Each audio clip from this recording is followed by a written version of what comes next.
அவர் கூடவே இருந்தார் மல்லை சத்யா. அவருக்கு தான் இவருடைய ரகசியம் பூரா தெரியும்.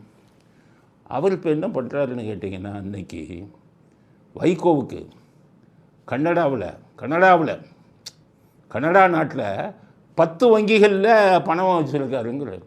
ஏன்னா என்கிட்ட துறை மாதிரி கோடிக்கணக்கான பணம் என்கிட்ட இந்தியாவிலையும் இல்லை, கனடாவிலையும் இல்லை.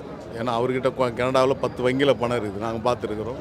கனடா நாட்டில் நம்ம இங்கே இந்தியாவில் இருக்கிற வங்கிகளிலே பணம் போட முடியாமல் இருக்காங்க எத்தனையோ பேர். அரசியல்வாதிகள் நீங்கள் எப்படி வந்தால் வெளிநாட்டில் போய் கனடாவில் 10 வங்கிகளில் பணம் வச்சுருக்கீங்கன்னு எப்படி பணம் வந்தது? நீங்கள் ஆட்சியிலேயே இல்லையே.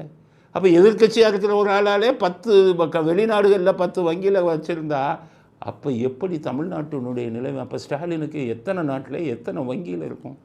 இந்த இவருக்கு ஸ்டாலின்கிட்ட பணம் வாங்குகிற திருமாவளவன் கம்யூனிஸ்ட்டு, இவங்களுக்கெல்லாம் கம்யூனிஸ்ட்டு அவங்களுக்கு சொல்ல தேவையில்லை. சீனாவிலேருந்து வருது, ரஷ்யாவிலேருந்து பணம் வந்துடுது, பெரிய லெவலில் பணம் வந்துடுது. அதனால் அவங்களுக்கு கவலை இல்லை. மற்றவங்களுக்கு எப்படி பணம் வந்தது? இந்த ஈடின்னு ஒருத்தன் உட்காந்துருக்கான், இந்த இன்கம் டேக்ஸ்னு ஒருத்தன் உட்காந்துருக்கான். இன்கம் டேக்ஸ் என்ன பண்ணுறான்னு தெரியுமா? நமக்கு பாவம் சம்பளம் வாங்குகிறான்.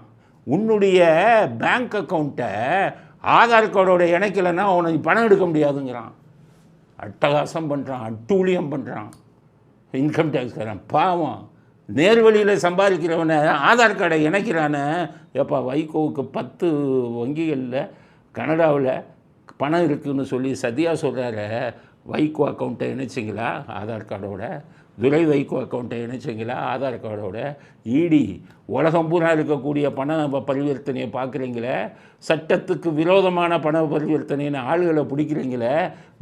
துரை வைகோக்கு இவ்வளோ இருக்குன்னு ஒரு ஆள் ஓப்பனாக சொல்கிறாரு வீடியோலையே. அதை கேட்குறதுக்கு துப்பு கிடையாதையா அவங்க ஈடிக்கு?